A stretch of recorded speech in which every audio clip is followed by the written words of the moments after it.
इसको देखो ध्यान से, हम कोशिश करते हैं इसको समझाने का। इस एग्जाम्पल में जो कि पेज नंबर 149 से बिलोंग कर रहा है, एग्जाम्पल नंबर 31 है, चैप्टर 4 से है। ठीक है, कह रहा है कि अगर ए बी सी, ए भी, बी भी और सी भी, अगर तीनों, ये तीन नंबर्स हैं, तीनों समांतर श्रेणी में हो।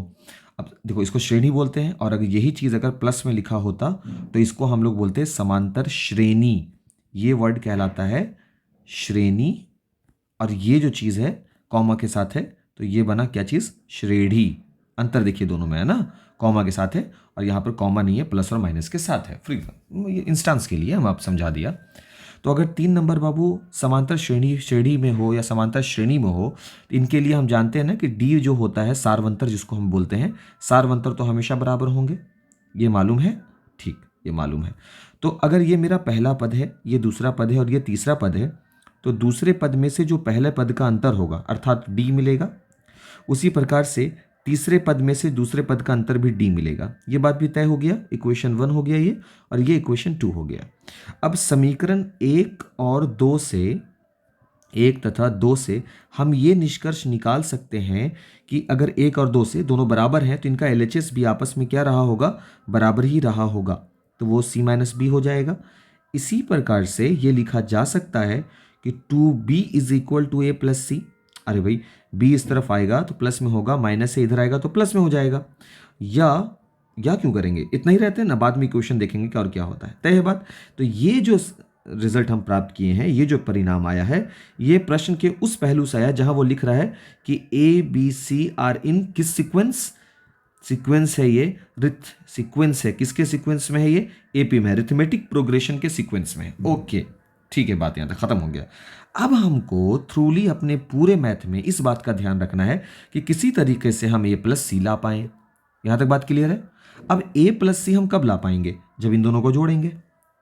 दिख रहा है बाबू? तो हम लिख सकते हैं कि अपने पहले वाले पंक्ति में तीसरे वाले पंक्ति को जोड़ दें। देखो कैसे तार जुड़ा है। तो डिटरमिनेंट जो आप बनाओगे वो हो जाएगा 2y plus 4 plus 4y plus 6। उसी प्रकार से डिटरमिनेंट हो जाएगा 5y plus 7 and plus 7y plus 9।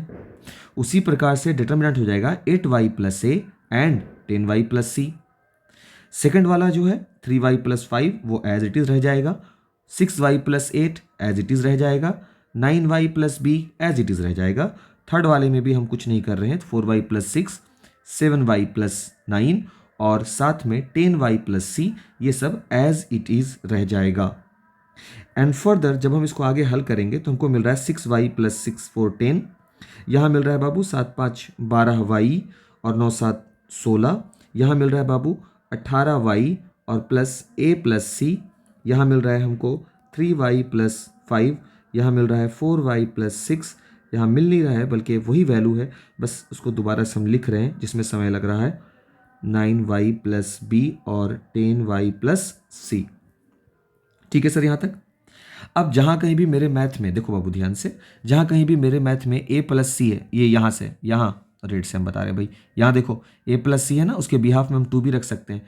a plus सी है, इसके बिहाफ में 2 भी रखना है। तो determinant is equal to 6y plus 10, 12y plus 16 और 18y और प्लस a प्लस सी के बिहाफ में 2b।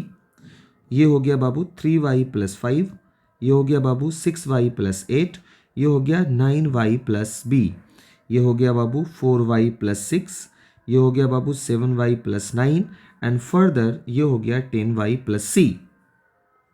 अब देखो यहाँ, अब ये 2b मिल गया। मेरा प्रश्न कह चुका है सीक्वेंस में है, रिथमेटिक में, तो हमको सिर्फ रिथमेटिक पे कंसंट्रेट करना है। 2b है, अब इस 2b को ख़त्म करना है, तो इसके पास b है बाबू, अगर हम इसको 2 से मल्टीपल लग दें तो ख़त्म हो जाएगा ना b। चलो बाबू वहीं पे चलते हैं। यानी पहली पंक्ति में हम क्या करेंगे? घटा देंगे 2 गुना किसकी? दूसरी पंक्ति की। सर 2 गुना क्यों कर रहे हैं? तभी तो 2b बनेगा। पहले में भी पहली वाली संक्रिया क्यों किए? ये संक्रिया क्यों किए? ताकि हम a प्लस बी ला सके। किसके वजह से? रिथमेटिक प्रोग्रेशन की वजह से। अभी हम R2 में 2 से गुना क्यों कर रहे हैं? रिथमेटिक प्रोग्रेशन की वजह से। हमको पूरा कॉन्सेंट्रेशन अपना रिथमेटिक पे रखना है ताकि मेरा मैथ ईजी वे में डील हो जाए। तो डिटरमिनेंट इज इक्वल टू, अब हमको क्या करना है? पहली वाली में 6y प्लस 10 में घटा देना है, माइनस कर देना है, इसका 2 गुना 6y और माइनस का 10, हो गया ख़त्म बात। दूसरा वाला जो है वो है 12y प्लस 16, जिसमें घटा देना है, इसका 2 गुना ये घटेगा भाई साहब इसमें, तो ये हो जाएगा 12y और माइनस का 16। उसी प्रकार से पहले 18y है, इसको लिख दें हम, प्लस 2b, और उसमें घट जाएगा इसका दोगुना, तो वो है 18y माइनस का 2b। बाकी ये सब में कुछ नहीं हुआ है बदलाव, ये एज इट इज़ जैसे था ये वैसे ही रहेगा। 7y प्लस 9 और ये वाला 9y प्लस b और ये 10y प्लस c। देख बाबू, 6y 10 cancel, 12y 16 cancel, 18y 2b cancel, तो ऊपर में मिला हमको 0 0 0। नीचे में चाहे जो भी वैल्यू हो, किसी डिटर्मिनेंट का अगर कोई भी एक पंक्ति या कोई भी एक स्तंभ शून्य हो जाता है तो वो डिटर्मिनेंट का वैल्यू क्या हो जाता है, 0।